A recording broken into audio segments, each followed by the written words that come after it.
안녕하세요. 반갑습니다. 사도행전 1장을 보도록 하겠습니다. 사도행전 1장.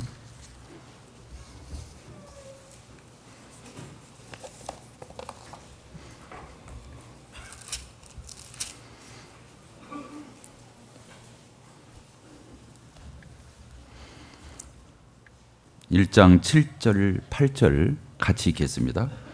시작. 가라사대 때와 기한은 아버지께서 자기의 권한에 두셨으니 너희 알 바 아니요 오직 성령이 너희에게 임하시면 너희가 권능을 받고 예루살렘과 온 유대와 사마리아와 땅끝까지 이르러 내 증인이 되리라 하시니라. 되어 있죠.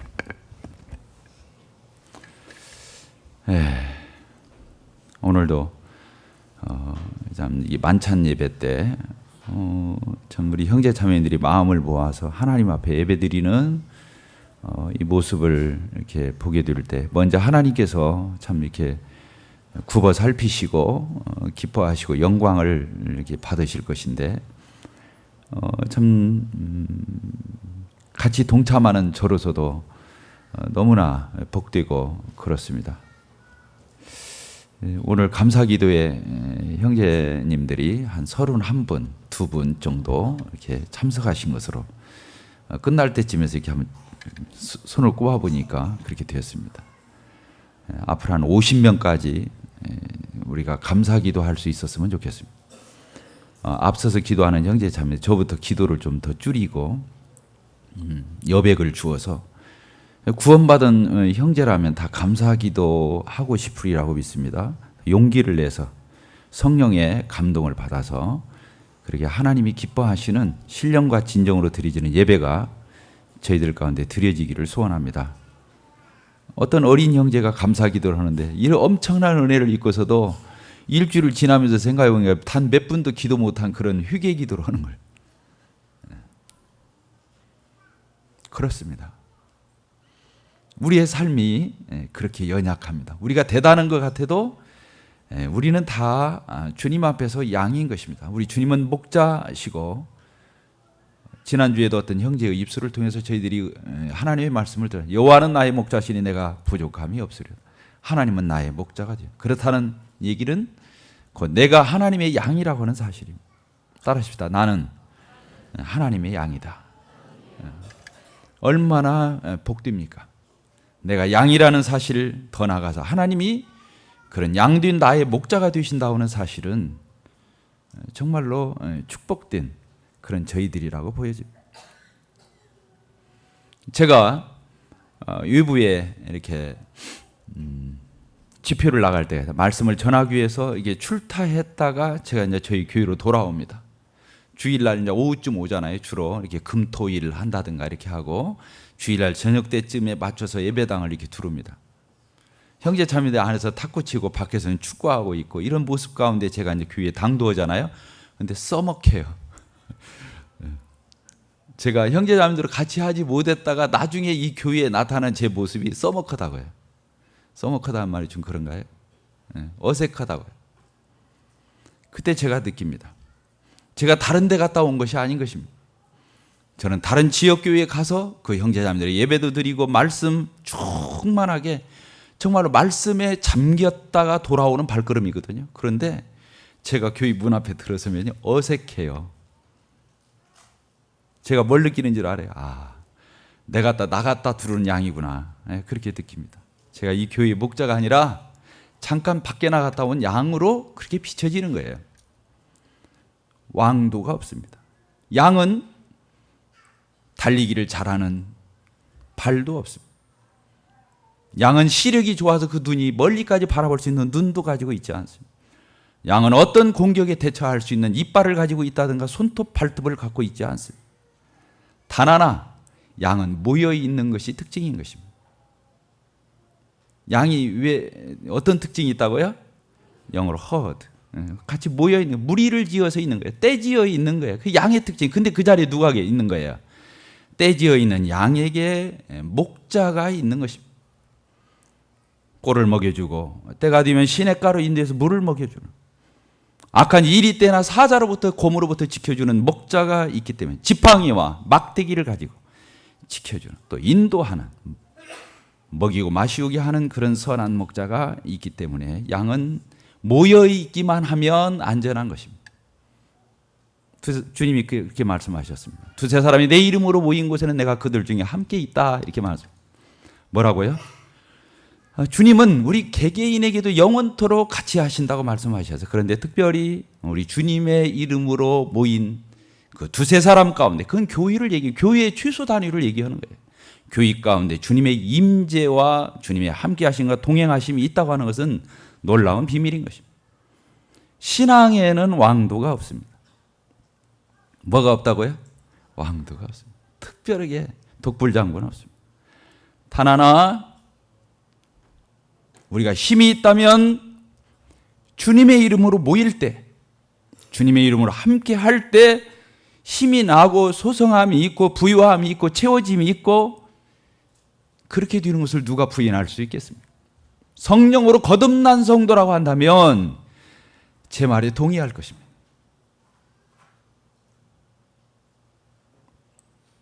오늘 이렇게 우리가 같이 해서 하나님 예배하고 성도들에게 함께 할 수 있다고. 그래서 그렇습니다.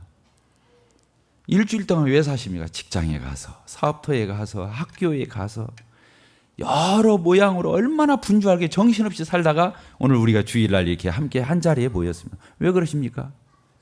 그렇습니다. 일주일 동안 무엇 하면서 일합니까? 무엇 때문에 일합니까? 저는 솔직히 그랬습니다. 저 회사 21년 다녔습니다. 저도 생활력이 강한 사람이에요. 저는 없으면 굶습니다. 그런데요, 그 회사 가서 일하고 열심히 그렇게 하는 이유가 뭐냐면 주일날 와서 예배 한번 드리려고 그랬어요. 뭐 드리려고 그랬다고요? 그렇게 열심히 일해야 나에게 하루의 휴식이 주어지는 거예요. 떳떳하게 하나님이 주신 그 공급하시는 것으로 말미암아 주님 안에 와서 마음껏 누릴 수 있고 섬길 수 있고 같이 할 수 있는 시간을 확보할 수 있는 것은 일주일 동안 열심히 일하기 때문에 오는 결과이기 때문에 저는 교회 나오는 재미로 살았습니다. 그런 말씀이 있습니다. 성경에. 우리가 구원받은 이후에도 여전히 내 육신의 소욕이 있습니다. 죽은 거지만 살은 것처럼 내 안에 엄습해 옵니다. 세상은 여전히 구원받은 이후에도 우리가 분리했다고 하고, 에클레시아, 세상으로 부름받아서 우리가 구별된 자들로 여기에 있지만 세상은 여전히 우리에게 아주 생생히 살아서 도전을 해 옵니다. 그렇다 할지라도 성경에서는 그렇게 말합니다. 지나간 세월로 족하다고 말합니다. 따라서 봅시다. 지나간 세월로 족하다.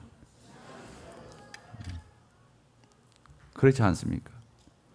그 세상에 좋아하던 것들, 그 즐기던 것들, 그 밝히던 것들, 이런 미련들, 이런 것들은 지나간 세월로 족하다고 그럽니다. 안 그렇습니까? 뭐 그렇게 미련이 많습니까? 그 진저리도 안 납니까? 그 시절이?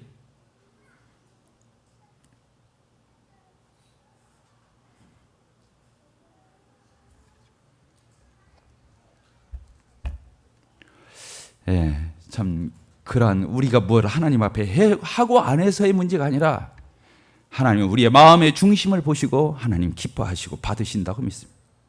적어도 우리가 하나님 앞에 그러한 사모하는 태도와 갈급한 마음과 하나님 앞에 그런 심지를 가지고 달려가는 그 걸음걸음이 하나님 보시기에 얼마나 아름답겠습니까? 제가 앞에 앉아서 예배를 드리기 때문에 가끔 눈 떠서 이렇게 찬송할 때 보면 다 보입니다. 어떤 자매님이 갑자기 예배를 드리다 말고 뒤로 막 걸어가는 거예요.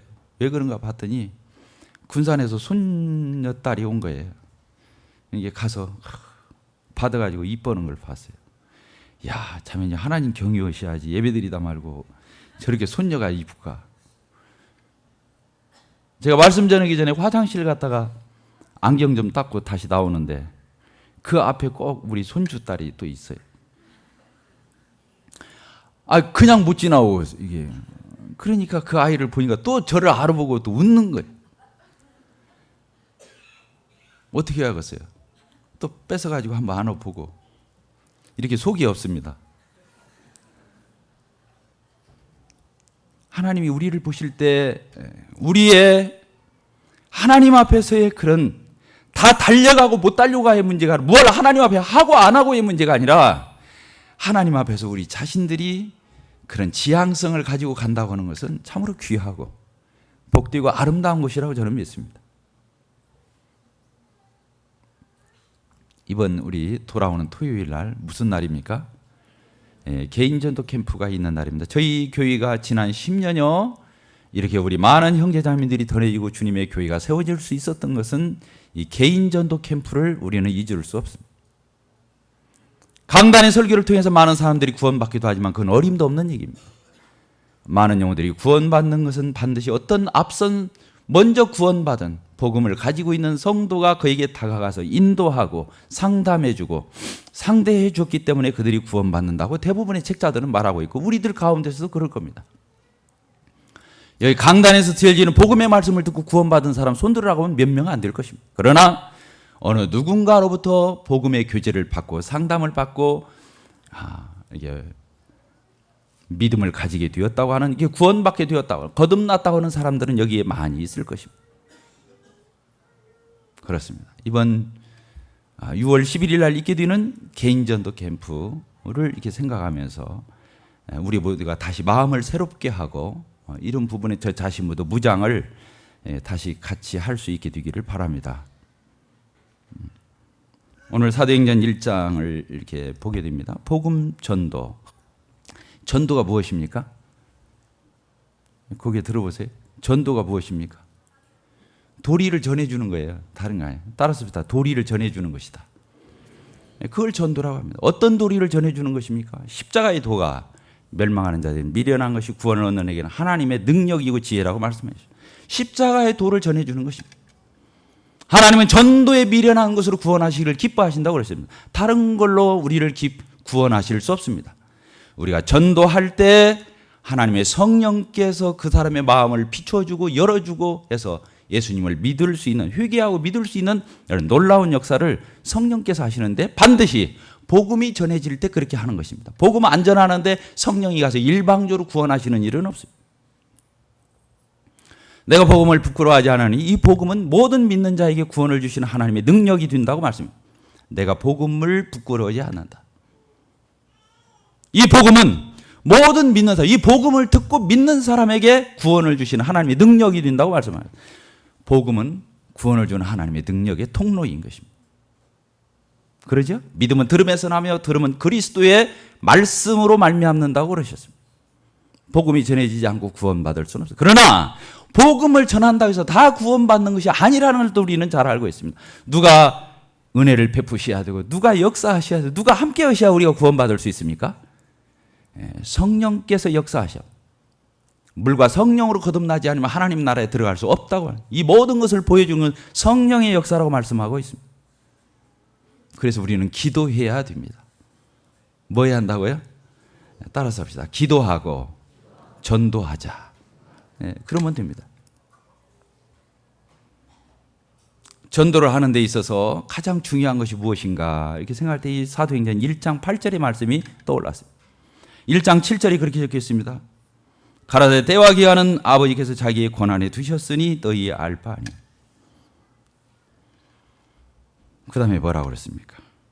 오직 성령이 너희에게 임하시면 너희가 권능을 받고 이렇게 되겠습니다. 왜 복음을 전하지 않습니까? 왜 복음을 전하는 데 있어서 관심이 딴 데 있고 복음을 전하지 않을까요? 때와 기한을 따지고 있기 때문에 안 되는 것입니다. 주님이 언제 오시나, 이때 오시나 저때 오시나, 그때는 어떤 증상이 있을 것인가. 여기에 그렇게 말씀했습니다. 우리 하나님 말씀을 엄중히 받아야 됩니다. 어떻게 받아야 됩니까? 때와 기한은 너희의 알 바가 아니다. 여기서 우리 주 예수 그리스도께서 다시 재림하시는 그 때와 기한을 얘기하는 말씀이 있겠습니까? 물론 그럴 수 있습니다. 이 시대의 징조가 정말 주님 오심이 임박하고 정말 이 세대가 갈 때까지 갔기 때문에 정말 주님 오심이 임박하니까 우리 복음 전해야 된다. 이런 말씀이 될 수 있겠죠. 문자적으로 맞습니다. 그러나 쓸데없는 것에 사로잡혀서 이론하고 변론하고 따지고 이런 이론과 철학과 이런 쓸데없는 교리나 이런 가르침에 그 영혼이 사로잡혀 있다면 복음 전하지 않게 된다고 하는 말씀입니다. 아시겠습니까? 왜 복음 안 전한다고요? 왜 복음 안 전한다고요? 쓸데없는 생각하고 있기 때문에 복음을 안 전한다는 거예요. 때와 기한을 가지고 따지고 있으니 그 사람이 복음 전하는 게 급하지 그거 따지고 있는 게 급하냐 그 말이에요. 단지 주님의 다시 오심의 종말의 때를 그 기한만을 얘기하는 말씀이 아니라는 것을 우리는 명심해요. 악기를 써야 할 것이냐 말해야 할 것이냐.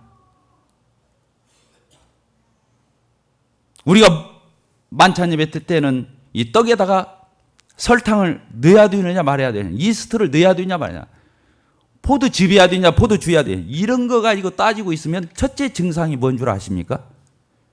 신앙에 있어서 그런 거 따지고 있는 사람이 딱 하고 복음 전하고 있지 않습니다. 왜? 다른 이론에 빠져 있기 때문에 그렇습니다. 우리는 이런 부분을 명심해야 됩니다. 이 말씀을 하셨을 때는 우리 주님이 이 땅을 떠나실 때 마지막 유언처럼 제자들에게 하신 말씀입니다. 유언과 같습니다. 마지막 당부와 같습니다. 복음 전해달라고. 복음 전해달라는 거예요. 우리 주님이 우리에게 뭐라고 부탁하셨다고요? 땅끝까지 이르러 내 증인이 되어달라는 거예요. 저를 포함해서 우리 회개해야 됩니다. 반성해야 됩니다. 정말로 뉘우쳐야 돼요. 우리 주님이 다른 사람의 구원을 위해서 네가 십자가에 죽으라든가 어떤 고생을 하라든가 다른 것들을 요청하시는 것이 아닌 것입니다. 단지 내가 다 이뤄놓고 다 끝냈으니까 너는 가서 이 소식을 알려주라는 거예요. 전해주라는 거예요. 전도해주라는 거예요. 근데 그걸 못 하겠다는 거예요, 우리가. 아시겠습니까? 우리가 전도에 어떤 영혼이 구원받는 데 있어서 내가 기여할 것은 아무것도 없어요. 하나님이 다 하셨죠. 예수 그리스도를 통해서 이미 다 이루어 놓으셨어요. 우리가 할 수 있는 것은 입 벌려서 말하는 것밖에는 없어요. 근데 그걸 우리가 못 해주겠다, 못 하겠다, 않겠다, 있을 수가 없는 것입니다. 아니 어디 가서 말도 못 합니까? 예수님이 우리 죄를 위해서 죽으셨다고, 다시 부활하셨다. 그분을 믿으면 죄사함 받고 하나님 나라 갈 수 있다. 은혜로 거저해요. 행위가 좋은 거지만 선행으로 우리의 도덕윤리로 구원받는 것이 아니라 우리가 그렇게 살 수 없는 것을 하나님 하시고 하나님의 독생하신 아들 예수 그리스도를 통해서 우리 죄를 다 해결해 놓으시고 우리를 그렇게 사랑하셔서 다 해놓고 당신이 듣고 회개하고 돌이켜서 예수님만 믿으면 영접하면 당신은 구원을 받는다는 말을 우리가 모든 그리스도인이 어디가 있냐 그런 얘기예요. 한 사람도 없는 것입니다. 그렇지 않습니까? 그 말도 못 합니까? 그러죠? 이거 보통 심각한 게 아니에요. 왜 복음을 전도하는 걸 왜 어렵다고 하는지 사단의 괴계가 승리한 거예요. 자, 이 세상에서 최고 쉬운 것이 무엇입니까? 이 세상에서 최고 쉬운 게 뭐죠?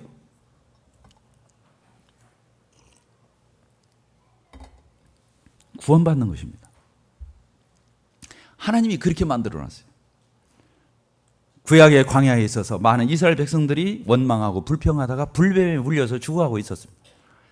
모세가 중보자가 나와서 하나님이 이 백성들을 이렇게 죽이실라 합니까? 살려주십시오. 치료해 줘. 어떻게 하면 치료받을 수 있겠습니까? 하나님이 모세에게 말씀해요. 놋뱀을 만들어서 장대에 높이 매달아서 저 높이 들려라. 그리고 백성들에게 전해라. 그것을 쳐다본 적 살리라고 말해라. 어떻게 했습니까? 어떤 사람이 살아났습니까? 어떤 사람이 구원받았습니까? 하나님의 말씀대로 그 놋뱀을 바라본 사람은 다 살아난 것입니다. 그 사람이 구원을 받기 위해서 그 불뱀에 물려서 지옥고통을, 불고통을 당하고 있는데 거기에서 노임을 받는 것은 다른 것이 없습니다. 그냥 그것을 바라보면서 사는 것입니다. 힘든 것입니까? 눈을 크게 뜨고 보여야 보입니까? 눈 작은 사람들이 더 잘 봅니다. 누워서도 볼 수 있습니다. 앉아서도 볼 수 있습니다. 엎어져서도 고개 들면 볼 수 있는 것입니다. 보는 것은 어려운 것이 아닙니다. 보면 사는 것입니다. 우리가 어떻게 구원받을 수 있는, 예수님을 믿기만 하면 구원받는 것입니다. 믿으면 구원받는 것입니다. 구원을 하나님은, 많은 사람들이 구원받는, 하나님은 모든 사람이 구원을 받으면 진리를 하는데 이르기를 원하셨기 때문에 하나님은 구원을 가장 쉽게 만들어 놨습니다. 구원을 못 받는 것은 그 구원이 어렵기 때문에 못 받는 것이 아니라 사람들이 구원을 어려울 거라고 생각하기 때문에 못 받는 것입니다. 맞습니까?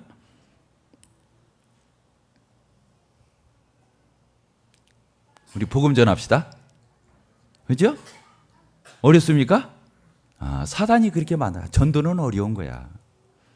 그렇게 말하는 거예요. 그렇지 않습니다. 여기 보니까 복음을 전하면 우리 주님의 증인이 되려면 하나만 끝납니다. 성령 받으면 되는 것입니다. 따르십시다. 성령 받으면 전도할 수 있다. 그렇습니다. 여기 써 있습니다. 성령 받고 능력 받으면, 권능을 받으면 땅 끝까지 이르러 내 증인이 될 수 있다고 하나님 말씀해 주셨습니다. 성령 받아야 돼요. 복음을 아무리 연구하고 신학서적을 수도 없이 탐독한다 할지라도, 성경을 암송한다 할지라도 그가 성령 받지 못하면 능력이 없는 것입니다. 하나님의 나라는 말에 있는 것이 아닌 것입니다. 능력과 성령과 확신으로 하나님의 말씀은 임해서 죽은 사람이 살아나는 것입니다. 복음의 도리를 깨닫는 것이 아닌 것입니다. 다시 태어나는 것입니다. 우리 성령 받았습니까? 안 받았습니까? 성령 받은 사람 손 한번 들어보세요. 내리세요. 그러면 능력 받았습니까? 안 받았습니까? 성령은 받았는데 능력은 안 받았다. 돌아가서 생각해 보십시오. 있을 수가 없어요. 성령 받으면 능력을 받는 것입니다. 나가서 복음 전할 수 있는 것입니다. 복음 안 전하고 불편해서 어떻게 삽니까? 사람이 제일 불편할 때가 언제인 줄 알아요? 양심 아실 때, 양심 속일 때. 괴롭습니다. 누가 뭐라고 안 해도 내가 나 같지 않고 의짓지 않고 괴롭습니다. 성령을 받아서 이 은혜로 거저 얻는 이 놀라운 하나님의 만극한 사랑을 입었는데, 내 안에 성령이 계신데 능력도 주셨는데 내가 입 다물고 있다고 하는 것은 괴로운 일인 것입니다. 있을 수 없습니다. 편한 세월을 보낼 수 없는 것입니다. 바울 사도가 그렇게 말했습니다. 나는 로마에 있는 너희에게도 복음 전하기를 원한다. 로마에 있는 땅 끝에 있는 그 로마 수억 마리 있는 너희들에게도 뭐 전하기를 원한다고요? 복음 전하기를 원한다.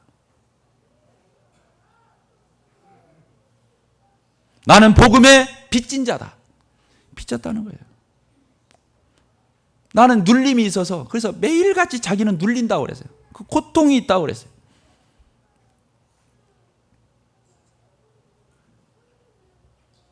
우리 편하게 살려면 어떻게 해야 됩니까? 자, 편하게 살고 싶어요? 괴롭게 살고 싶어요? 편하게 살고 싶죠? 그럼 어떻게 하면 되겠어요? 복음 전하면 편안하게 삽니다. 그 기쁩니다. 성령 충만하면 복음 전하지만 복음 전하고 나면 성령 충만해지는 것입니다. 복음 전하는 사람은 그렇게 됩니다. 편안해집니다. 할 일을 했잖아요. 마음이 놓입니다. 기쁩니다. 떳떳합니다. 주님 앞에 뭐라도 한 것처럼 마음이 뿌듯합니다. 그리고 내 안에 성령이 충만해 주님의 사랑이 나를 다시 덮습니다. 마음이 소성합니다. 기쁨이 솟습니다. 감사가 다시 돌아옵니다. 거기에서 눈을 떼기 때문에 우리는 세상에 그 모든 것들이 다 보이는 거예요. 이것도 보이고 저것도 보이고, 그러니까 근심하고 염려하고 걱정하고 나가서 좌절하고 나중에 원망하고 불평하고 헤매는 거예요. 헤매는 거예요. 왜? 예수 그리스도께서 눈을 뗐기 때문에 그런 것입니다. 우리가 예수님을 쳐다보고자 한다면 복음을 전하십시오. 복음 전합시다. 예수님 안 보이는데 어떻게 보겠어요? 복음 전하면 보는 것입니다. 모든 것들이 다 정상으로 돌아가는 것입니다. 복음 안 전하면서 아무리 장사를 잘하면 뭐 될 것입니까? 썰렁한 것입니다. 복음 안 전하면서 학교 가서 아무리 공부를 잘하면 뭐 될 것입니까? 썰렁한 것입니다. 직장에서 아무리 많은 노력을 하고 열심히 일을 해서 인정을 받는다 할지라도 복음 전하지 않는다면 썰렁한 것입니다. 저는 단언해서 말할 수 있습니다. 우리가 거기에서 틈타서 복음 전할 때 스릴이 있고 기쁨이 있고 할 일을 하는 것 같고, 주님이 왜 나를 학교로 보냈겠어요? 왜 현장에 보냈겠어요? 왜 사업터에 보냈겠어요? 왜 많은 사람을 만나도록 하실까요? 우리 먹고 살으라고? 네, 맞습니다. 근데 그건 부업이라고 말하고 있습니다.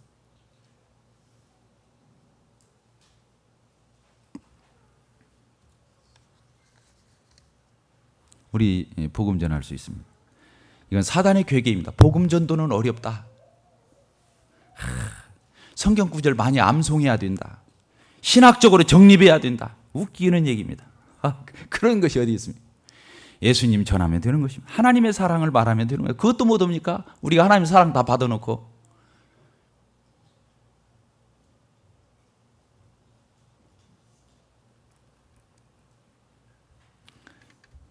다윗이요, 도시락 싸가지고 블레셋 오고 이스라엘 백성들로 싸움이 붙었어요. 전쟁이 일어났어요. 형들 도시락 싸가지고 출장을 가보니까 어이없는 걸 본 거예요.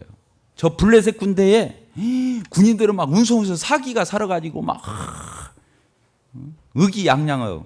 거기 어떤 막 큰 녀석이 막 거인이 나가지고 막 망발을 해야 되는 거예요. 뭐 무슨 여호와가 있느냐, 하나님이 있느냐, 야 이놈들아 나와봐라, 나오고 한번 붙자, 막 별 얘기를 다 하는 거예요. 막 모욕을 하고 하나님을 욕하고 이스라엘 백성들 깔보고 막 방자하게 망언을 하고 그러고 있는 거예요.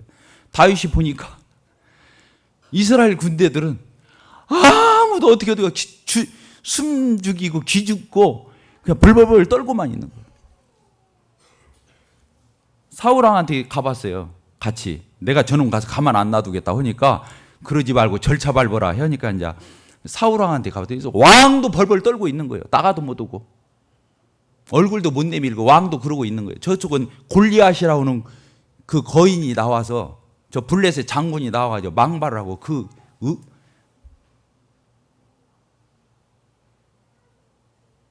다윗이요 어떻게 했어요? 내가 저놈 오늘 제삿날 만들겠다고 그랬잖아요. 그리고 어떻게 했어요? 그 왕의 갑옷을 입혀주고 창칼을 들려주니까 싹 버려버리고 맨몸으로 나갔어요. 그 소년이 뭘 갖고 나갔어요? 평소 특기대로? 물맷돌. 이게 우리 옛날에 이걸 뭐라고 그래요? 예? 그 있잖아요. 그 돌멩이 이렇게 쥐어가지고 쏘면 맞는 거. 근데 이제 거기는 돌멩이를 이렇게 안에다 넣어가지고 빙 돌려서 탁 하면 이제 돌이 날아가서 이제 맞고 그런 거잖아요. 이 다윗이 돌 몇 개 가지고 나가가지고 그러니까 그쪽에서 어린애기 내보냈다고. 이 골리앗이 더 허허 웃으면서 어이가 없는 말을 하는 거예요. 다윗이 뭐라 해서 너는 창과 칼로 나오거나 나는 만군의 여호와의 이름으로 나가. 짐승 같고 개 같은 녀석 너 오늘 죽은 줄만 알아라. 나가서 어떻게 했어요? 그냥 뭐 여러 개 쓸 것도 없어요. 그냥 그 돌멩이 이렇게 해가지고 던지니까 어떻게 됐어요?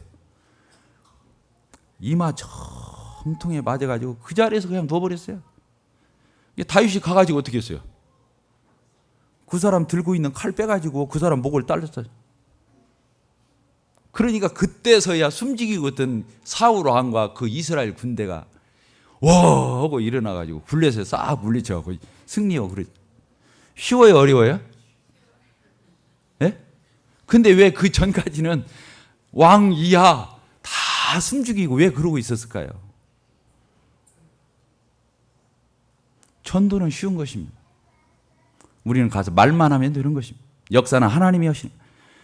복음을 전하는 것은 우리의 몫이고 구원의 생명의 역사를 일으키시는 하나님의 역사인 것입니다. 우리들은 구원하라고 말하고 있지 않습니다. 우리들은 나가서 내 증인이 되라고 말하고 있지 너희가 나가서 사람을 구원하라고 말하고 있지 않습니다. 우리는 부담 가질 이유도 없고 힘들어할 이유도 없고 무서울 이유도 없는 것입니다. 우리가 나가서 지금 한 6일 남았습니까? 토요일까지. 자, 어렵습니까? 쉽습니까? 여러분들 몇 명씩 데리고 올랍니까?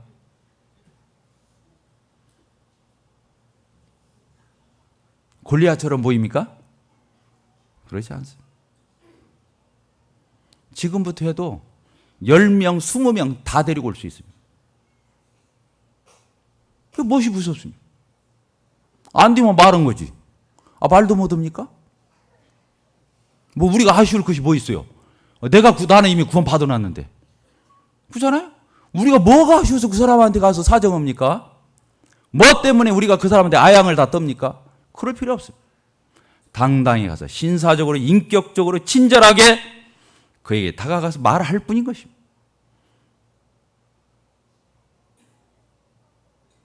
역사는 하나님이 하실 것입니다.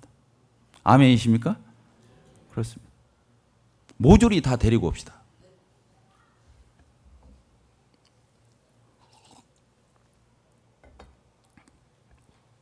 마태복음 끝절에 보면요, 우리 주님이 그것도 마지막에 승천하시면서 하신 말씀인데, 하늘과 땅에 있는 모든 권세를 내게 주셨다. 너희는 가서 모든 족속으로 제자를 삼아 아버지와 아들과 성령의 이름으로 침례를 주고 내가 너희에게 분부한 모든 것을 가르쳐 지키게 하라고 말씀합니다.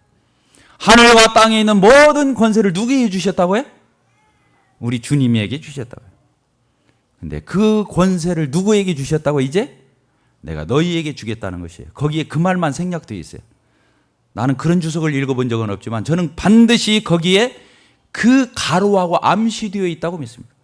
하늘과 땅에 있는 모든 권세를 우리 주 예수 그리스도에게 주셨으니 너희는 가라. 이 말은 하늘과 땅에 있는 모든 권세를 나에게 주셨는데 내가 너희에게 이 권세를 위임하겠다. 너희들이 가서 복음을 전해라. 그건 무엇입니까? 베드로에게도 말했습니다. 내가 너희에게 천국 열쇠를 주겠다. 네가 열면 하늘에서 열리고 네가 풀면 매이면 하늘에서 매일 거다. 우리에게 천국의 열쇠를 다 하나씩 맡겨놓으셨습니다. 우리에게 주셨네요. 우리가 가서 복음을 전해서 그 사람의 심령을 열면 그 사람이 천국에서도 열려서 천국 가는 것이고, 우리가 닫으면 그 사람 닫히는 것입니다. 우리에게 그런 권세를 주셨. 하나님이 영접하는 자 곧 그 이름을 믿는 자들에게 하나님의 자녀가 되는 권세를 주셨다 하셨는데, 우리에게는 천국 문을 열고 닫을 수 있는 권세를 우리 각각이 다 가지고 있다고 저는 믿습니다. 여기 권능을 받고 그랬습니다. 권능, 권세, 능력을 주셨다는 거예요.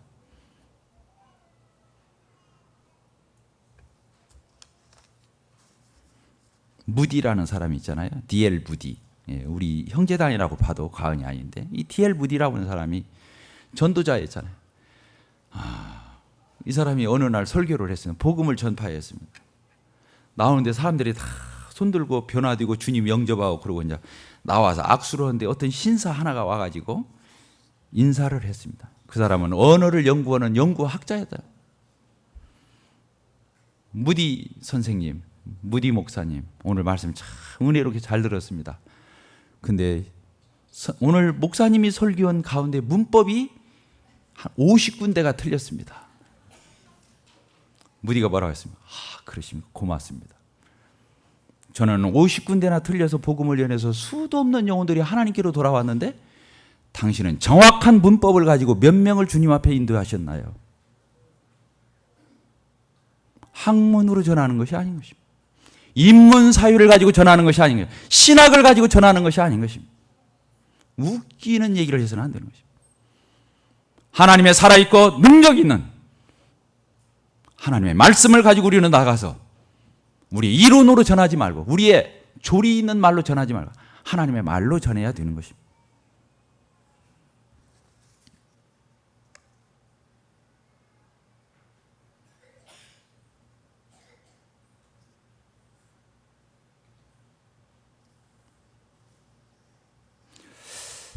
우리 교회의 상태가 너무 좋습니다.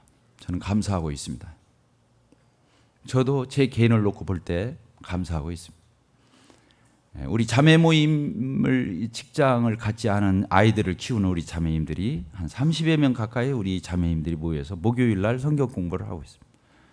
정말로 아름답습니다.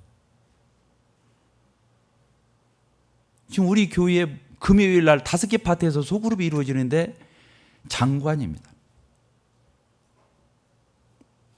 우리 교회 형제 자매님들이 정말로 훌륭하고 아름답다고. 나는 지난 세월 제가 교회를 몇 군데를 다녔는가 세보니까 17군데를 다니면서 제가 방황했던 사람이었던 것을 봤어요. 적어봤어요. 내가 어느 교회를 다녀봤나. 나는 현재 우리 전주 북북교회와 같은 교회를 본 적이 없습니다. 자화자찬하는 것이 아닙니다. 저는 진실을 말하고 있습니다. 단 하나, 우리가 이렇게 하나님의 은혜와 축복을 경험하고 하나님께서 우리에게 함께 하셨는데 이 모든 것이 복음으로 열매 맺지 않는다면 우리는 화를 자초할 것입니다. 우리는 복음을 전하지 아니하면 우리는 엄한 짓을 하게 될 것입니다. 복음을 전하지 않는 사람은 딴 이론에 사로잡히게 되어 있고, 복음을 전하지 않는 사람은 자기 육신에 사사로운 인연에 연민에 사로잡히게 되어 있습니다. 복음을 전하지 않는 사람은 세상이 크게 보이면 다시 그 사람은 세상으로 돌아가게 될 것입니다. 나는 하나님께서 우리 교회에 저 자신에게 주신 이 모든 축복과 이런 모든 양호한 것들을 하나님 앞에 다시 되돌려 드리기를 바랍니다. 그것은 다른 것이 없습니다. 복음 전하는 일이라고 저는 믿습니다.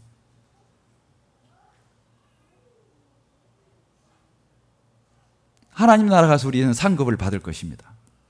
모세가 상 주시는 이심을 바라봤다고 그랬어요. 공주의 아들이 왕자의 위치를 거절하고 refuse, 자기가 거절하고 반납해버리고 같이 노예가 되어서 이스라엘 백성들과 함께 고난받는 것을 줄게 한 것은 그가 상 주시는 임을 바라봤기 때문이라고 그랬어요.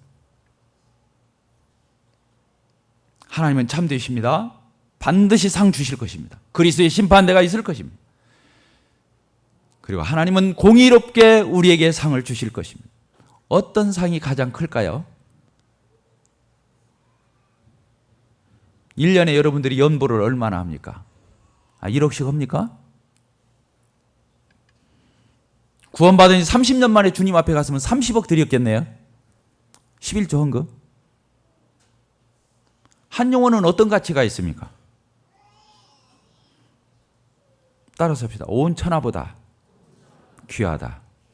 그렇습니다. 온 천하보다 더 가치가 있다고 말했습니다. 나는 여러분들이 주님의 교회에서 이 모양 저 모양으로 은사를 따라 섬기고 봉사하고 하나님을 찬양하고 예배하고 많은 것들을 해서 나중에 가서 상급을 다 공의롭게 참되게 받을 것이지만 우리는 그때 가서 땅을 치고 후회하게 될 것입니다.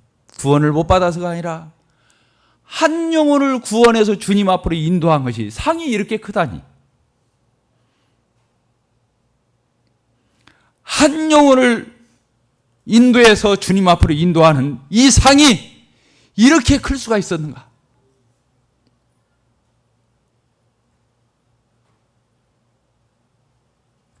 믿음의 눈으로 우리가 바라볼 수 있게 되기를 바라고, 우리가 담대하게, 강하고 담대하게 나가서 복음 전하고 이번 주 토요일 날 우리가 놀라운 역사를 볼 수 있게 되기를 바랍니다.